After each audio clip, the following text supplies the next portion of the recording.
آج ہم نے آپ سب کو یہاں پہ دعوت دی ہے اور آپ کے ساتھ ایک بہت امپورٹنٹ کیس شیئر کرنا ہے. یہ ایک بہت ہی چیلنجنگ کیس تھا اور یہ جب ہمیں ایک 15 کی کال موصول ہوتی ہے اور اس میں سب سے پہلے ہمیں یہ بتایا جاتا ہے کہ ایک سماویہ نام کی جو بچی ہے وہ اغوا ہو گئی ہے. اب اغوا ہونے کے بعد جو ایک ڈیفیکلٹ پوائنٹ وہاں پہ آتا ہے جب اس کا تاوان مانگ لیا جاتا ہے. اغوا برائے تاوان اس قدر چیلنجنگ اور وہ بھی لاہور جیسے شہر میں ہمارے سب کے لیے بہت بڑا چیلنج تھا. جیسے ہی ہمیں اس چیز کا علم ہوا تو پوری لاہور پولیس ایکٹیویٹ ہو گئی اور اس میں انویسٹیگیشن ونگ آپریشن ونگ سب نے مل کر ہم نے ٹیمز بنائیں اور ایس پی صاحبان ڈی ایس پی صاحبان ایس ایچ اوز ہمارے انچارج انویسٹیگیشن سب نے مل کر اس پہ ورکنگ شروع کر دی.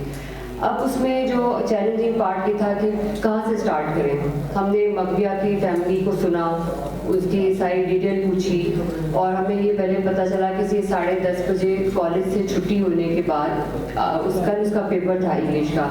اس کے بعد وہ وہاں سے کالج سے گھر آنا تھا لیکن وہ گھر نہیں پہنچی. پھر 12:30 کے قریب تقریباً ان کی فیملی کو تشویش ہوئی. انہوں نے کالز شروع کی والدین نے اپنی بیٹی کو جو اٹینڈ نہیں ہو رہی تھی اور اس کے بعد تقریباً وہ فون بھی بند جا رہا تھا. 1:30 بجے کے قریب جب اس کے بھائیوں کو میسج موصول ہوئے کہ تاوان نے 30 لاکھ کے قریب پیسے جو ہیں وہ لے کے ان کو پہنچائے جائیں اور اگر یہ نہ پہنچائے گئے تو بہت نقصان ہو جائے گا, جانی نقصان بھی ہو سکتا ہے بچی کا. تو کافی گھبرا گئے اس کے پیرنٹس اور اس کے بعد پھر انہوں نے پولیس سے رابطہ کیا اور ان کو پھر پولیس اسٹیشن بلایا گیا. ان سے بات سنی گئی, ان کے گھر وزٹ کیا. اس کے بعد ہم نے ان سے مزید یہ ہوا کہ جو تاوان مانگنے والے تھے انہوں نے ایگزیکٹ نمبر بھی دیا کہ اس نمبر پہ رابطہ کریں اور 30 لاکھ روپے پہنچائیں ورنہ بچی کا بہت نقصان ہو سکتا ہے. It was quite a panic situation for every one. Police کے لیے بہت بڑا چیلنج تھا اور ہم نے اس چیلنج کو بالکل ٹیک اپ کیا اور ٹیمس نے ان پہ کام شروع کر دیا. ان کو جو کلو ملا وہ ہماری ٹیمس کو یہ لگا کہ جب انہوں نے بچے کے پیرنٹس سے بات کی کہ آپ کو کسی کے شک ہے, کوئی چیز ہے, سامنے نہیں آ رہی تھی. ٹیکنیکل طریقے سے جیو فینسنگ سے, موبائل فونس کی ٹریکنگ سے, میسیجز سے ایک کلو ہم نے لیا اور ایک جیو فینسنگ کروا کے اور ساری اس کی لوکیشنز کر کے یہ ان کو ہم نے ایک ایریا کو نیرو ڈاؤن کیا جس میں اوان ٹاؤن کی لوکیشن آ رہی تھی. اوان ٹاؤن میں ہماری ٹیمز پہنچتی ہیں وہاں پر اور ان کے گھر میں بیل بجاتے ہیں اور جو جٹری ایٹیٹیوڈ ہوتا ہے پیرنٹس کا اور گھر والوں کا وہ انہوں نے فیل کیا. یہ لوگ گئے بغیر وردی کے. یہ ایک ہماری انہوں نے بڑا اچھا کام کیا کہ بغیر وردی کے جا کے کانفیڈنس میں لیا فیملی کو. پھر ان کو جب شک گزرا کہ مزید جو ان کو پکا ہوتا گیا شک صرف لوکیشن کی بیسس پہ نہیں, ان کی اپنی ہیومن انٹیلیجنس پہ بھی جو انہوں نے پولیس وہاں پہ لگائی ہوئی تھی, فوڈ کانسٹیبل سے لے کے ہم نے پوری ٹیمس وہاں پہ ڈپلائمنٹ کی ہوئی تھی.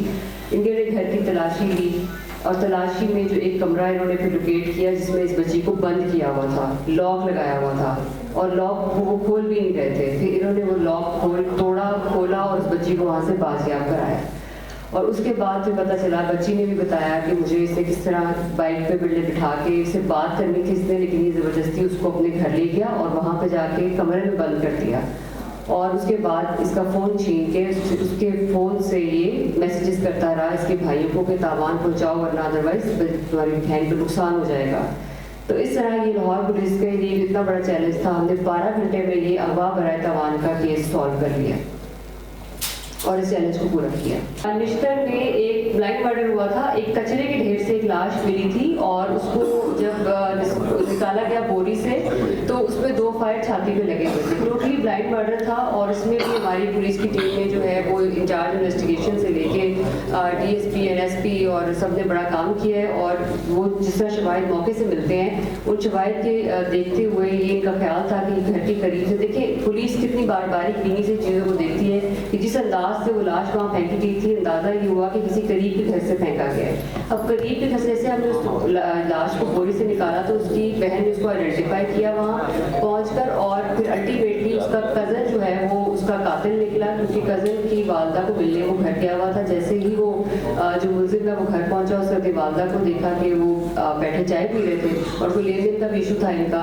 تو اس نے آ کے اپنے بھائی سے, اپنے بہنوئی سے پسٹل لا کے اس کو فائر مارے اور اس کے بعد وہاں سے لاش اٹھا کے گھر کو دھویا اور وہاں سے لاش کو اٹھا کے گوری میں بند کر کے کچرے کے ڈھیر میں پھینک دیا اپنے بہنوئی کے ساتھ مل کے. ملزم ہمارے دونوں حراست میں, اور ایک یہ بہت اچھا بلائنڈ مرڈر انہوں نے اچھے طریقے سے ٹریس کر لیا اور یہ کیس سالو ہو گیا.